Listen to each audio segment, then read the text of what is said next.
گورئی مسلمانانو دا خبر یاد لرئی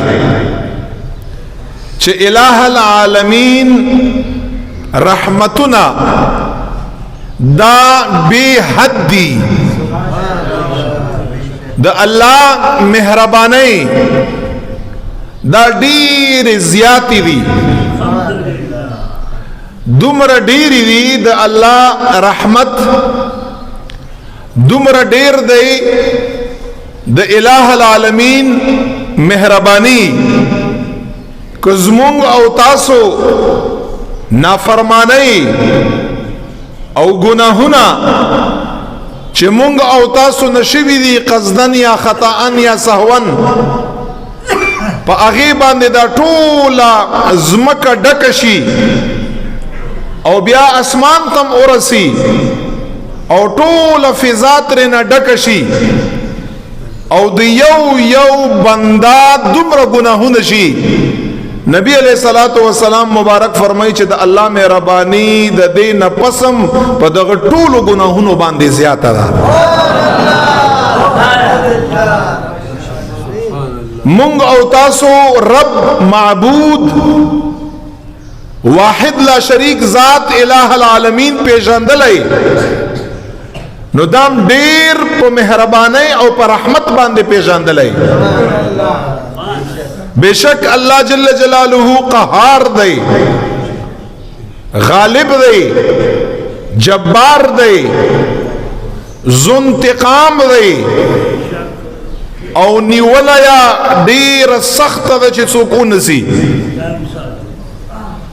الله تعالی مونږ او تاسو په دې صفاتو باندې پیژنو خو مونږ او تاسو رب چې زیات پیژنو هغه زیات رحمان پیژنو او هغه زیات رحیم پیژنو الحمدلله او دا ځکه چې دا حدیث قدسی دی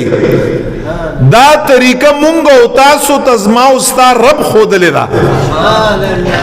ما او تا ته رب فرمایي چې زه قهار یم جبار یم غالب یم ذو انتقام بدله اخیستونکی یم ان بطش ربک لشدید د زما نیول سخت دی زما پکړ سخت دی بشک خو په حدیث قدسی کې راته ربیان فرمایلی چې ګوره دا خبره سره یاد لره یو طرف او سیډ دا دی د صفتونو بل اړخ رحمت او مهربانی دا په حدیث قدسی کې رب می رسول الله تا رسول الله مبارک ما او تا دا فرمایلی چې رب می فرمایي چې ان رحمتي تغلب غضبی او یو حدیث دا ان رحمتی سبقت غضبی یا رسول الله ما بندگانو ته وایا چې قهارم یم جبارم یم ذو انتقامم یم نیون کا مسخت دا غالبم یم دا صفاتون از ماشتا خو مخلوق ته چې ما بیانې دا سم ورته بیان کړه چې رب می وایي چې رحمت می په دغه ټولو صفاتونو باندې زیات دی مخلوق ته می چې خای داسې می ورته وخایا چې ان رحمتي الله فرمایي بشک از ما رحمت او مهرباني تغلب غضبي دا رحمت غالب دی د زما په غضب باندې ان رحمتي سبقت غضبي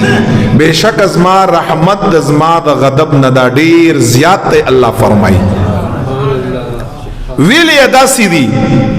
ځان یې راته پیژندلی داسې دی نو دی وجنه حضور علیہ السلام اور سره په بل حدیث کې فرمایلی دی چې یسروا ولا تعسروا بشروا ولا تنفروا ای زما د امت وارثانو علما او صحابه ټولو ته یې ګوره زما امت ته چې الله جل جلاله معارفي کوي او تعارف یې ورسره کړئ داسې تعارف یې ورسره وکړئ چې الله وایي چې زما تاسو ته ډېر آسان دین نازل کړی په دې کې سختی نشته الله فرمایي بشروا ولا تنفروا او خلق له خوشخبری ورکړي چې جنت لبزي الله بد بخي گناهونه بارته الله معاف کوي ولا تنفروا زما د امت وارثانو خلق الله نه لری کوي ما د خلقو په زړه کې د الله نفرت ما چوي د خلقو په زړه کې د الله محبت واچوي دا سي ورته وایي چې الله بخي گناهونه مرته معاف کوي الله رحیم دی کریم دی مهربان دی حلیم دی شکور دی گناهونه ارته بخي خپل قربت درکې مینار سره کوي